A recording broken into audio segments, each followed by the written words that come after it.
Pamięta ktoś jeszcze Assassin's Creed Syndicate? Ostatniego klasycznego Assassina. Najmroczniejsza odsłona serii, która nagle zmieniła się w horror. Dzisiaj opowiem Ci o niesamowitych momentach z tej gry, które na długo zapamiętałem. Od wiktoriańskiego horroru, przez efektowny system walki, po jedno z najlepszych DLC, w jakie grałem. Gra ta była bardzo bliska perfekcji, ale na ostatniej prostej się potykała. Więc, czym w zasadzie jest Assassin's Creed Syndicate? Niedoceniona perełka, czy słusznie zapomniany epizod? Jokes, jokes, jokes, make them laugh until they choke. Fairly slay them in the aisles. Maid's Fair and Princess Charming. Thrills, thrills, thrills, dashing feats and bloody spills. And I guarantee you'll never see the ending coming. Akcja Syndicate toczy się w wiktoriańskim Londynie, podczas rewolucji przemysłowej. Poznajemy głównych bohaterów, rodzeństwo Evie i Jacoba Fry, młodych asasynów, którzy przybywają do stolicy z misją odbicia jej z rąk templariuszy. Brzmi typowo? Trochę tak. Templariusze kontrolują niemal wszystko. Fabryki, gangi, polityków, całe dzielnice. Nasz główny antagonista to Crawford Starrick. Przerysowany czarny charakter z szalonym wąsem, który trzyma Londyn żelazną ręką. Naszym celem jest pokonanie templariuszy z każdej warstwy społecznej, od gangsterów po wpływowych przywódców kontrolujących całe dzielnice. Jacob i Evie postanawiają założyć własny gang, by stopniowo przejmować kolejne dzielnice, eliminować pomniejszych bossów i w końcu zmierzyć się z samym Starrickiem. Klasyczne starcie dobra ze złem. To, co wyróżnia Syndicate, to klimat miasta. Londyn jest ogromny i naprawdę żywy. Jeżdżą po nim dorożki, po ulicach kręcą się tłumy, od lordów po żebraków, a w fabrykach harują robotnicy, w tym dzieci, poganiani przez bezdusznych właścicieli. Bogate dzielnice z pięknymi budynkami sąsiadują z obskurnymi slumsami biedoty. Wszędzie dookoła rewolucja przemysłowa. Las kominów fabrycznych nieustannie dymi na czarno. Krajobraz potrafi zachwycić. Podczas deszczowej nocy ulice oświetlają lampy gazowe, a gdzieś w oddali majaczy tarcza Big Bena. Wygląda to świetnie, szczególnie gdy nasz bohater w kapturze przemyka po dachach na tle rozświetlonego miasta. Aż szkoda, że takich mrocznych, nocnych momentów jest niewiele. Jest to trochę rozczarowujące, chociaż ciepłe światło w połączeniu z jesienną atmosferą również wyglądają świetnie. Mimo to Londyn w Syndicate potrafi oczarować. Czuć ten brud i gęsty od smogu klimat epoki. Graficznie wciąż trzyma się bardzo dobrze. Muzyka jest na najwyższym poziomie. Polecam posłuchać sobie soundtracku w wolnej chwili. W Syndicate pierwszy raz w historii mamy dwoje grywalnych bohaterów i możliwość przełączenia się między nimi w wielu momentach. Jacob i Evie Fry różnią się od siebie zarówno pod względem rozrywki, jak i charakteru. Choć, co zabawne, w praktyce te różnice w gameplayu nie są bardzo odczuwalne. Oficjalnie Jacob to specjalista walki wręcz, a Evie preferuje skradanie i działanie w ukryciu. I rzeczywiście, pod koniec gry faktycznie możemy zauważyć te różnice, ale przez większość gry nie są aż takie zauważalne. Gra pozwala nam przechodzić większość misji jak chcemy, a oboje bohaterów radzą sobie dobrze zarówno w skrytobójstwach, jak i w otwartej walce. Przyznam, że często zmieniałem postać wedle humoru, a niekoniecznie pod wymagania misji. Gra specjalnie mnie za to nie karała. Chcesz zrobić zadanie Jacobem po cichu? Da radę. Chcesz Evie wpaść w sam środek bójki? Proszę bardzo, też sobie poradzi. Trochę szkoda, że nie pokuszono się o większe zróżnicowanie rozgrywki między nimi, ale i tak doceniam samą opcję wyboru. Za to fabularnie rodzeństwo Fry wypada całkiem sympatycznie. Choć nie są to bohaterowie na miarę Ezia Auditora. Evie jest tą rozsądniejszą. Rozważna, zdyscyplinowana asasynka, trzymająca się reguł i planu. Jacob z kolei to brutalny śmieszek. Woli wpakować się z pięściami w środek akcji, improwizować i martwić się konsekwencjami później. Nie powiedziałbym, że są to postacie wybitnie zapadające w pamięć czy głęboko napisane. Dość typowe archetypy rodzeństwa o odmiennych osobowościach. Ale muszę przyznać, że z czasem ich polubiłem. Mają fajną, przekomarzającą się dynamikę. Czuć, że to kochające się rodzeństwo, które jednak często sobie docina. Jacob większość czasu jest niepoważny i sypie żarcikami. Nawet w obliczu, cóż, masakrowania połowy populacji Londynu. Ale najwyraźniej nie ma wyrzutów sumienia z tego powodu i do końca zostaje optymistą. Evie dla równowagi często przewraca oczami na jego głupoty i stara się utrzymać misję na właściwych torach. Żaden z nich nie przechodzi może jakiejś wielkiej przemiany w trakcie gry. Nie oczekujcie tu głębokich dramatów czy rozwojów rodem z powieści. Syndicate stawia raczej na lekką, przygotową konwencję. Show nie ma, ale ogląda się to przyjemnie. W trakcie grania łapałem się na tym, że szczerze chcę im pomóc oczyścić Londyn z templariuszy. A to już coś, bo gdyby postacie by mnie irytowały, pewnie skipowałbym wszystkie cutscenki. Z przyjemnością i zaciekawieniem czekałem co dalej. Bardziej lekki, przygodowy charakter pisania postaci jest również problemem, którego nie mogę przeoczyć. Opresyjny Londyn i ciężkie czasy stykają się z żądnym przygód rodzeństwem, które z uśmiechem na twarzy ratuje miasto. Rozumiem, że przytłaczająca atmosfera została zestawiona z pozytywnymi bohaterami, którzy nie dali się pochłonąć przeciwnością. Do świetnie zaprojektowanego, mrocznego świata zostali wrzuceni bohaterowie sypiący sucharami. Well, we seem to have made an unscheduled stop. Wygląda to, jakby twórcy nie mogli się zdecydować, w którą stronę iść tematycznie. Dla mnie DLC, któremu poświęcę cały segment, naprawiło te problemy. Okej, przejdźmy do tego, co podobało mi się w Assassin's Creed Syndicate najbardziej, czyli do kluczowych misji fabularnych, a zwłaszcza misji typu eliminacja celu. Ubisoft w tej części naprawdę się postarał, jeśli chodzi o design głównych zabójstw. Czeka nas seria starć z najważniejszymi bossami kontrolującymi Londyn. Pierwsze parę sekwencji to wprowadzenie, ale im dalej w las, tym ciekawiej. Muszę tu omówić jedną misję w szczególności, bo do dziś mam ciarki, jak o nim myślę. Jeśli graliście, na pewno ją pamiętacie. Uwaga, spoilery dotyczące misji z sekwencji 4. Ale to takie spoilery, które moim zdaniem warto poznać, by zrozumieć, czemu uważam tę grę za kapitalną. Chodzi o zadanie, w którym mamy zlikwidować doktora Johna Elliotsona. Fabuła tej misji jest prosta. W Londynie pojawia się podejrzany syrop leczniczy, który tak naprawdę truje mieszkańców. Śledztwo prowadzi nas do szpitala, gdzie rządzi wspomniany doktor. Sadystyczny i szalony typ, eksperymentujący na ludziach. Naszym celem jest infiltracja tego szpitala i zajęcie się doktorem, raz na zawsze. Przed każdą taką kluczową misją gra serwuje nam małą prezentację. Widzimy budynek, nasz cel, a także specjalne opcje wejścia do środka lub eliminacji, które możemy wykorzystać. I już to zapowiedź misji z Elliotsonem trzyma klimat grozy.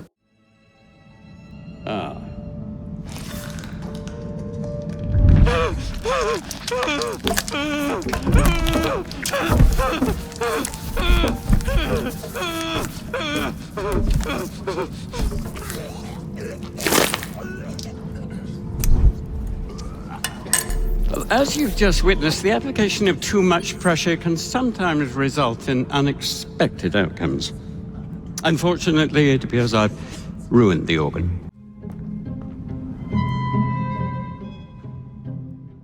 Wiktoriański szpital psychiatryczny, ponura muzyka, migające światło świec, a w tym wszystkim nasz obłąkany uczony. Czułem się jak w jakimś horrorze i byłem zachwycony tym kierunkiem. No, i wchodzimy do środka. Szpital Lambert Asylum w grze to arcydzieło klimatu. Dużo drewna, eleganckie wnętrza, prawie zapomina się, że jest się w szpitalu psychiatrycznym. Ale szybko okazuje się, że to tylko fasada. Skradamy się korytarzami, eliminując strażników. Bierzemy klucz i schodzimy głębiej w trzewia szpitala. Otoczenie się zmienia. Z przytulnych drewnianych holi z czerwonymi tapetami i dywanami przechodzimy do zimnych, kafelkowanych korytarzy. Białych, sterylnych, z pozostawionymi wózkami inwalidzkimi i noszami. W dużych salach znajdziemy pacjentów w białych szpitalnych uniformach. Zachowują się dziwnie, mamroczą coś, śmieją się bez powodu albo po prostu gapią w sufit. Możemy się domyślać, że są ofiarami szokujących terapii doktora. Lobotomii, elektrowstrząsów i innych cudów XIX-wiecznej psychiatrii. Lobotomia. Brzmi naukowo, prawda?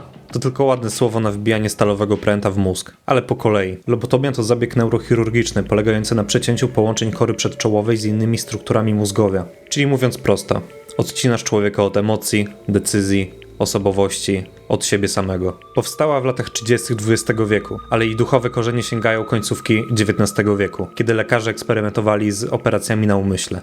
Celem miało być uspokojenie pacjentów z chorobami psychicznymi. W praktyce osoby z depresją, schizofrenią, traumą, kobiety tak zwane zbyt emocjonalne czy dzieci z ADHD. Pionierem lobotomii był Antonio Egas Moniz, który za te innowacje dostał Nagrodę Nobla w 1949. Ale prawdziwym królem lobotomii był Walter Freeman, amerykański neurolog, który spopularyzował lobotomię przez oczodół. Jak to wyglądało? Bierzesz szpikulec do lodu, wsuwasz go pod powiekę pacjenta, uderzasz młotkiem i przecinasz tkanki mózgu. Bez znieczulenia, czasem nawet bez pytania. Tysiące ludzi, w tym dzieci. Przeszło to w USA, Europie i ZSRR. Efekt? Niektórzy faktycznie przestawali być agresywni, bo stawali się pasywni, apatyczni, cisi, z pustką w oczach. Inni umierali, tracili mowę, zdolność do samodzielnego życia. Dziś lobotomia to mroczny symbol historii psychiatrii, moment, w którym nauka przekroczyła granice etyki, a lekarze w imię postępu dosłownie odcinali ludzi od ich człowieczeństwa. Innymi cudami psychiatrii XIX wieku były na przykład elektrowstrząsy bez znieczulenia, przypalanie żelazkiem, wykrwawianie pacjentów i kąpiele lodowe aż do omdlenia. A jeśli pacjent nadal nie został wyleczony, zostawał wrzucony w kaftan bezpieczeństwa do samotnej celi. To nie żarty, to się działo.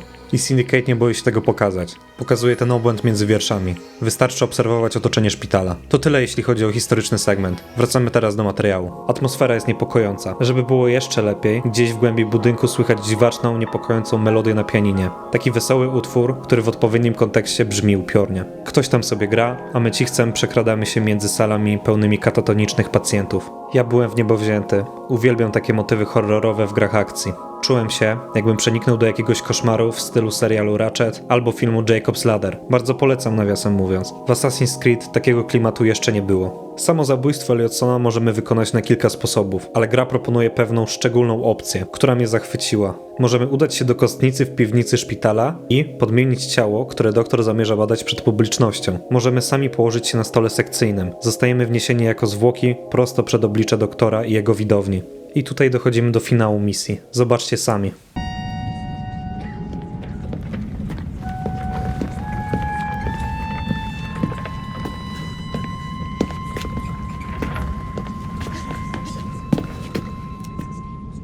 Here it is, Doctor. We will continue our experiment shortly. In a moment, we will compare the brains of our two specimens. Since both specimens had a propensity towards violent behavior, we should see similar protrusions in specific parts of their brains.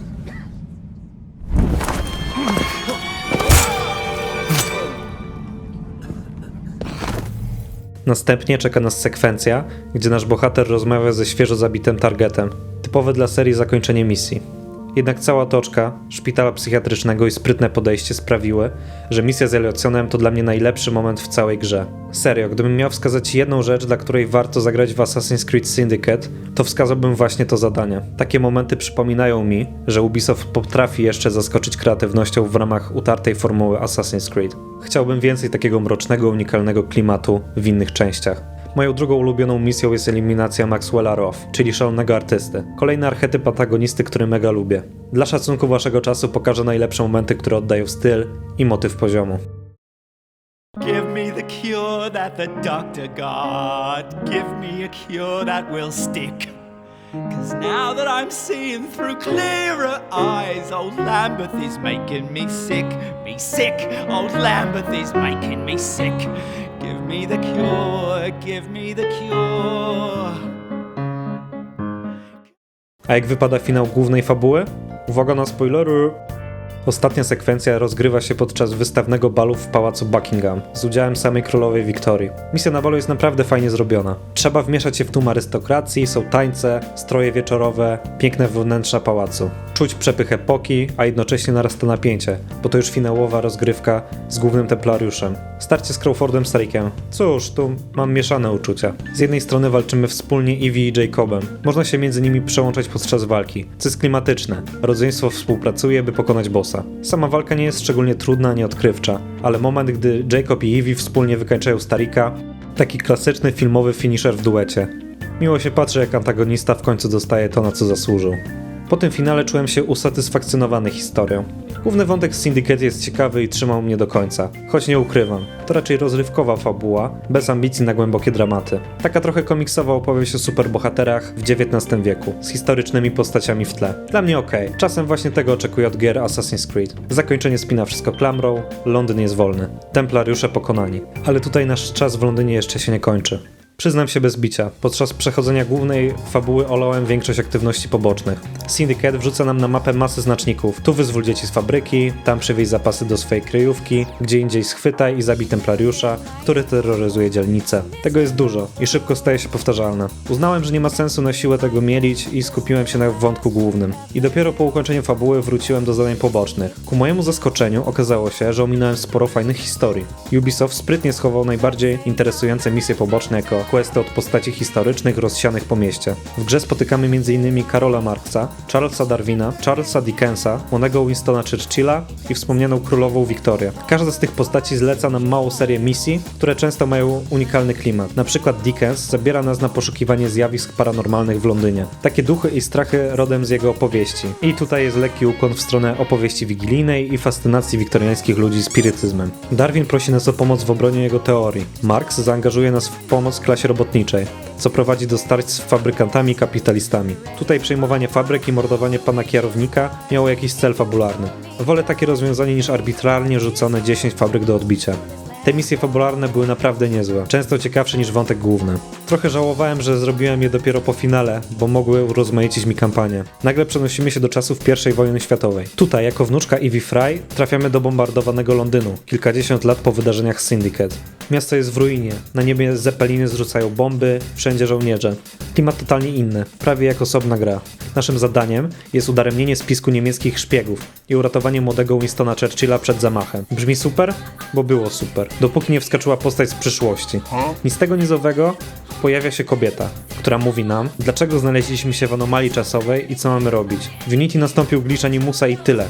Nie tłumaczyli tego na siłę. Więc gracz mógł się zanurzyć w niespodziewanej epoce. W Syndicate przekombinowali. Na szczęście po tej gadce z przyszłości dalej jest już tylko akcja. Mamy jakieś 5 misji w settingu I wojny światowej. W praktyce to więcej tego samego. Skradanie, strzelanie do snajperów ze sterowców, sabotaż. Ale samo wejście w zrujnowany Londyn i spotkanie młodego Churchilla jest świetne. Gdy skończyłem ten wątek, pomyślałem, szkoda, że takich odważnych odskoczni w czasie nie było więcej. Mimo dziwnego wprowadzenia epizod z I wojny światowej wspominam bardzo dobrze. Fajna ciekawostka i możliwość zobaczenia innej epoki. Poza misjami fabularnymi od sławnych postaci, Syndicate oferuje też klasyczne aktywności jak kluby walki, podziemne turnieje na gołe pięści czy wyścigi dorożek. I tutaj znowu zaskoczenie. Walki na pięści okazały się tak zabawne i brutalne, że wciągnęły mnie na parę dobrych godzin. Nasz bohater staje w jakiejś melinie do walki, wokół wrzeszczący tłum kibiców, a na arenę wchodzą następni przeciwnicy do obicia. I co tu dużo mówić, rozwałka jest piękna. Każdy kolejny przeciwnik to twardszy kark, ale Jacob, albo Evie, bo ona też może, robi z nich siekane kotlety. Łamie ręce, nogi, tłucze kastetem po szczęce, rzuca jednym w drugiego. Krew się leje, publika szaleje. Czego chcieć więcej? Podsumowując poboczne aktywności, warto dać im szansę. Syndicate naprawdę zaskoczył mnie tym, że misje poboczne potrafią być równie dobre, a czasem lepsze niż główna fabuła. Zwłaszcza jeśli interesujecie się historią. Zobaczyć Karola Marksa, knującego rewolucję, albo Dickensa polującego na duchy jest tym, co bardzo lubię w tej serii. Wrzucenie unikalnych wątków na bazie historii okresu, w którym się ona dzieje. Po ukończeniu podstawowej gry czułem lekki niedosyt. Syndicate dało mi posmak mrocznego klimatu. Na przykład tą misją w szpitalu. Chciałem więcej horroru w tym świetnie zrobionym wiktoriańskim Londynie. Jak się okazało, Ubisoft przygotował lekarstwo na moją bolączkę. Kilka DLC, które rozszerzają grę o nowe wątki. Sięgnąłem po nie i oh boy, dostałem dokładnie to, o co prosiłem. Opowiem wam o dwóch najciekawszych. Dreadful Crimes oraz oczywiście Jack the Ripper. Dodatek Dreadful Crimes to zestaw 10 misji detektywistycznych wzorowanych nieco na opowiadaniach kryminalnych z epoki. Nasz bohater wciela się tu w rolę detektywa, rozwiązującego tajemnicze sprawy morderstw i przestępstw popełnianych w Londynie. Każda misja to oddzielna zagadka. Badamy miejsce zbrodni, szukamy poszlak, przepytujemy świadków, a na koniec musimy oskarżyć jednego z podejrzanych. Każde śledztwo wciągało mnie niczym rozdział powieści detektywistycznej. Czułem się trochę, jakbym gościnnie grał w Sherlocka Holmesa. Z różnicą, że mój asasyn detektyw ma sporo krwi na rękach, co prowadzi do zabawnych paradoksów. Podczas samej drogi na miejsce dorożką rozjeżdżam kilku przechodniów, potem morduję grupę kobiet gangsterów, zostawiam ich trupy na chodniku i na końcu jeszcze popycham dziecko.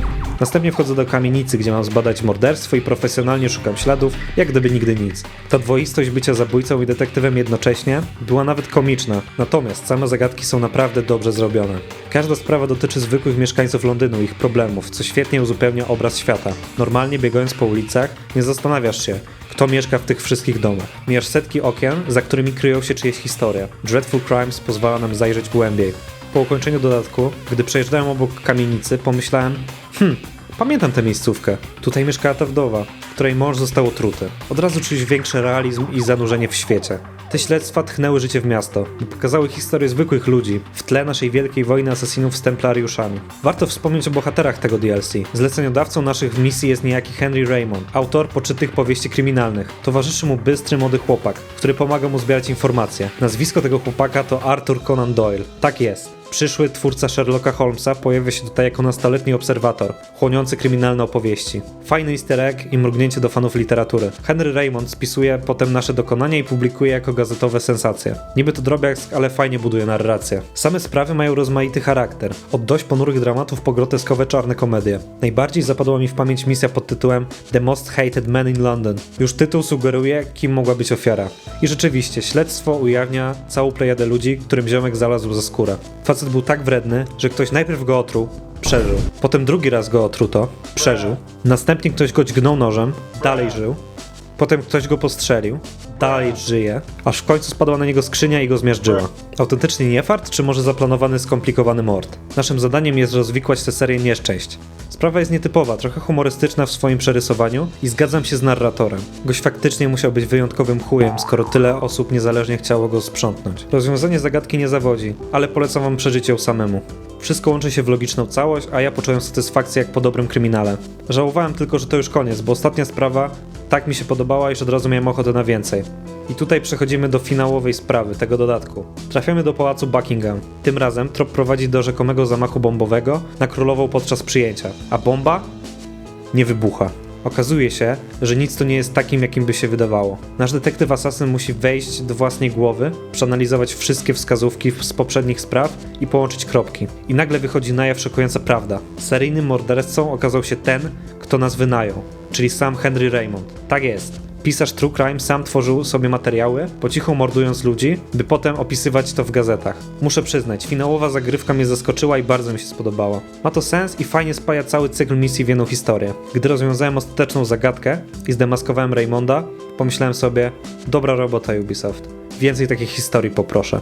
Niestety więcej nie było. Na tym dodatek się kończy. Byłem co prawda lekko zawiedziony, że nie dostanę kolejnych spraw, bo zdążyłem się wkręcić w rolę detektywa, ale i tak byłem usatysfakcjonowany.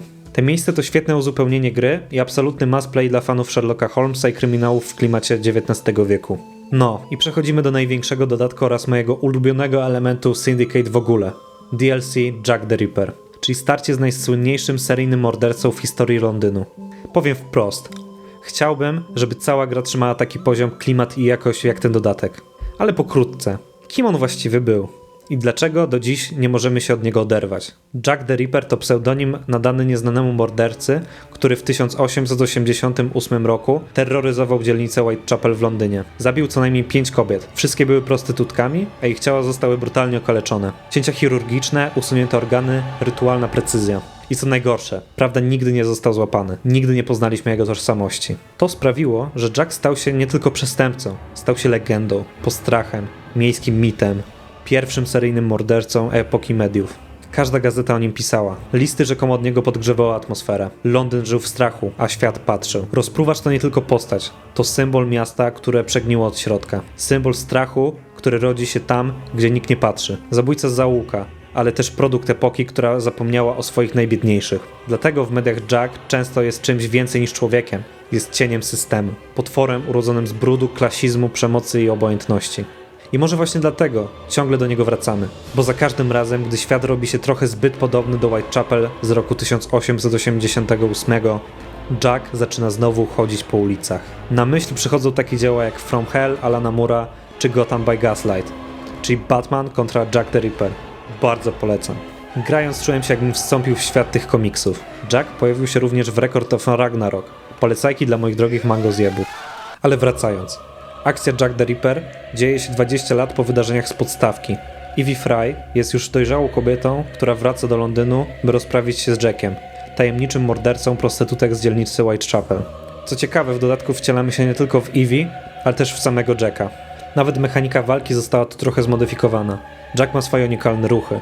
Gramy jako bezwzględny psychopata, który sieje terror na ulicach. Gra podkręca to świetnie. Halucynacje, szeptane teksty na ekranie, czerwone litery, głosy i myśli, które popychają go do zbrodni. Sam szok przejęcia kontroli nad szalonym historycznym mordercą był czymś, czego do tej pory nie widziałem w żadnej innej grze. Twórcy wprowadzili to mechanikę strachu. Jack potrafi przestraszyć przeciwników, przez co wpadają w panikę i uciekają w popłochu. Dostajemy do dyspozycji bomby z gazem wywołującym panikę. Rzucamy takie cudo w grupkę wrogów i patrzymy, jak goście wpadają w szał. Krzyczą ze strachu i czasem nawet uciekają, porzucając broń. Albo inna akcja, brutalne zabójstwo pokazowe. Jeśli zależy nam, by reszta bandziorów się przeraziła, możemy wykonać egzekucję w wyjątkowo okrutny sposób. Pozostali przeciwnicy, widząc to, wpadną w panikę. Możemy również wydrzeć mordę na wrogów. Jack krzyczy jak rozwścieczony zwierz, co w połączeniu z jego przerażającą reputacją sprawia, że ofiara naprzeciwko może paść na kolana, błagając o litość. Jack posługuje się strachem niczym Scarecrow z Batmana, a my faktycznie możemy nim pokierować. Dla fana takich klimatów czysta radość. W końcu wcielamy się w prawdziwego mordercę, więc nic dziwnego, że czujemy się groźni i potężni. Evie już osiągnęła status milfa, więc walczy w innym stylu niż jej wersja z podstawki. Jest to klimatyczne i w animacjach widać jej dojrzałość i determinację. Klimat dodatku to najczarniejsze mroki Londynu. Whitechapel z powitym mgłą. Z nieba spadają pojedyncze płatki śniegu. Policja szukająca trupów. Prostytutki boją się o życie, a gdzieś w cieniu czai się Jack. Ivy czuje ogromną presję, by go powstrzymać, bo ma osobisty stosunek do sprawy. Fabuła trzyma w napięciu jak dobry thriller. Ten dodatek ma inny ton niż reszta gry. Jest poważniejszy, mroczniejszy i dużo straszniejszy. Czułem, że w końcu dostałem od Assassin's Creed to, czego brakowało mi w podstawce. Pełnokrwisty wiktoriański horror w otwartym świecie. Misje polegają głównie na szukaniu poszlak i polowaniu na Jacka. Ale jest też parę niespodzianek i zwrotów akcji, które trzymają w napięciu do końca. I tutaj jest ostatnie potknięcie.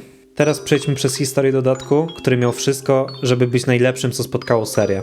I przez większość czasu tak jest. Coś złego dzieje się w Whitechapel. Znikają kobiety. Plotki mówią o mordercy z piekła rodem. A Jacob zaginął. Miasto pogrąża się w strachu. Ulice parują od deszczu i krwi. Ludzie boją się mówić jego imię. Jack. Wreszcie Assassin's Creed idzie w horror na poważnie. Bohaterką jest kobieta. Ofiarami są kobiety, a zagrożenie?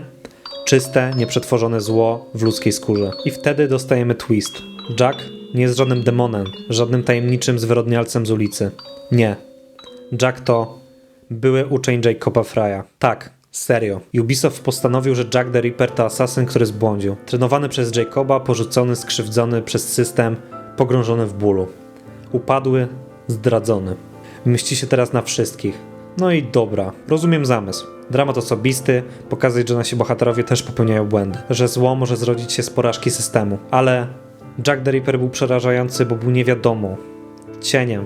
Plotką. Legendą żyjącą w strachu ludzi. A Ubisoft zrobił z niego asasynowego fanfika. I to mi trochę zepsuło klimat. Bo jak tylko poznajesz jego genezę, flashbacki, jego zdradę, to zaczynasz go rozumieć. A Jacka nie powinno się zrozumieć. On ma przerażać. A przeraża to, co jest przez nas niepoznane. Ma być jak mgła w Whitechapel. Bez twarzy, bez przeszłości, tylko z nożem. No i finał. Walka z Jackiem. Na myśl przechodzi walka rodem z serii Arkham. Jack jest silniejszy od Ivy w walce wręcz, dlatego, by go pokonać, opieramy taktykę skrytobójstwa. Ciekawe było zobaczyć ruchy i zdolności Jacka, które już poznaliśmy z pierwszej ręki, zwrócone przeciwko nam. Finalnie Ivy pokonuje mordercę i znajduje brata. Zamykamy sprawę, wracamy do bazy i niby wszystko spoko, ale zmarnowano potencjał. Zamiast zostawić Jacka jako mit, ikonę miejskiego horroru, wpisano go do Wikipedii Assassinów. Był to ruch, który dał bardziej osobisty aspekt konfliktu kosztem tajemnicy. Jest to relacja typu Anakin Obi-Wan. Uczeń, który zszedł na drogę zła, rośnie w siłę i musi zostać pokonany przez stronę dobra. Klasyczna historyjka, którą słyszeliśmy tysiące razy. Sytuacja typu Freddy Krueger to w sumie był harcerz Edwarda Nożycorękiego. Po prostu nie trzeba wszystkiego tłumaczyć. Czasem zło lepiej zostawić w cieniu i tajemnicy. Podobała mi się decyzja, że Jack nie został zdemaskowany pod koniec. Mimo paru potknięć to świetny dodatek. Wizualnie, gameplayowo i atmosferycznie idealnie. Postać antagonistcy przerażająca, ale jego backstory pozostawia wiele do życzenia. Ale nie zmienia to faktu, że Jack the Ripper to dla mnie esencja tego, czym Syndicate mogło być przez całą grę. Ten dodatek zbiera wszystko, co najlepsze z podstawki. Świetny system walki, fajnych bohaterów, pięknie odwzorowany Londyn i dokłada do tego dokładnie tego, czego mi brakowało. Mrok, grozę, oryginalną historię osadzoną w realiach epoki. Do tego wykonanie jest z najwyższej półki. Od grafiki przez muzykę po gameplay. Nic dziwnego, że tak bardzo go chwalę.